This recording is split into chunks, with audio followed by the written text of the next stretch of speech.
Hi guys, magandang araw po sa ating lahat and welcome again sa aming YouTube channel.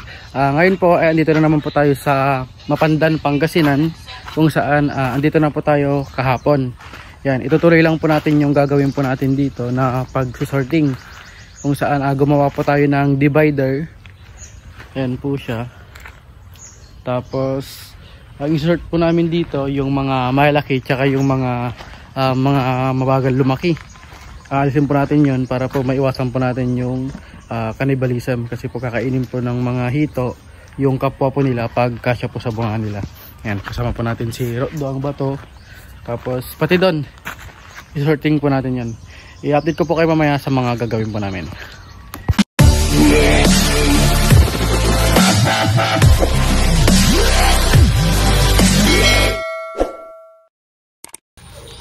At yan nga guys, yan pa rin po yung alaga po nila dito. Yan po yung sorting po natin, pati dun sa kabila. Ito po yung divider po na ginawa po. Yan. Kung mapansin nyo, marami pang may liit, yun, yung mga katulad nun. Tapos yung mga yan, yun po yung mga sorting po natin. Lahat po ng may liit ilalagay po natin dito para hindi makain. Yan.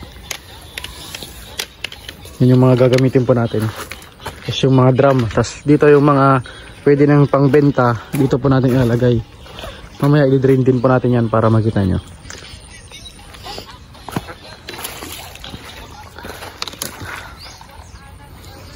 Mapandan, Pangasinan. Kinuha po tayong mag-sorting dito sa kanila para po mas maganda yung pagkakasort. Kasi yung dineliver po yung fingerlings po nila, magkakalayo po yung sukat. Kaya mas maganda na isort po natin ng maayos para hindi naman po malugi yung may-ari.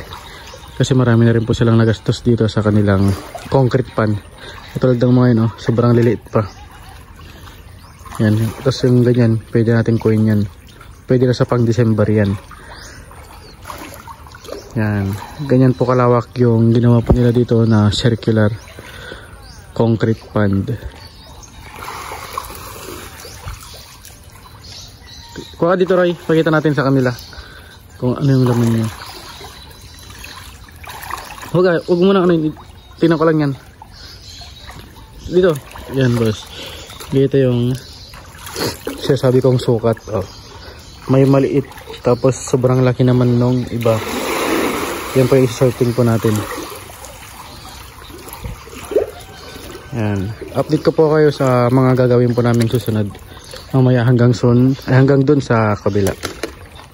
Yan mga kahito.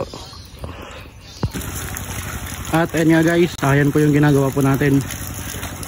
Yan. Tapos nag-DIY na lang po kami ng kawayan dito kasi wala kaming ibang paglalagyan. Kasi napakadami po ng alaga nila. Yan po yung ginagawa po natin. Tapos divider po siya.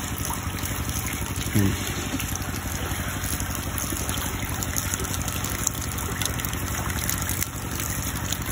Ganyan po yung pinagagawan po namin sorting. Hindi po kasi pwedeng pagsamahin yung mga maliliit at malaki kasi mauubos po yung mga maliliit kagaya nun. Kaya nilalagay po namin sa drum, doon po namin ilalagay. Yan. Yan lang po yung update dito sa Mapandan, Pangasinan. Ito na po yung pangalawang punta po natin. Hindi po kasi tayo natapos kagahapon na gumawa ng ganon. Tapos kulang po sila sa gamit kaya ngayon lang po sila nakabili. Kaya ngayon po natin tatapusin. So ayun lang guys, maraming salamat sa panonood ng video na ito. Kung bago pa lang sa aming channel, don't forget to click subscribe button, notification bell para lagi updated sa susunod pa naming videos. Thank you!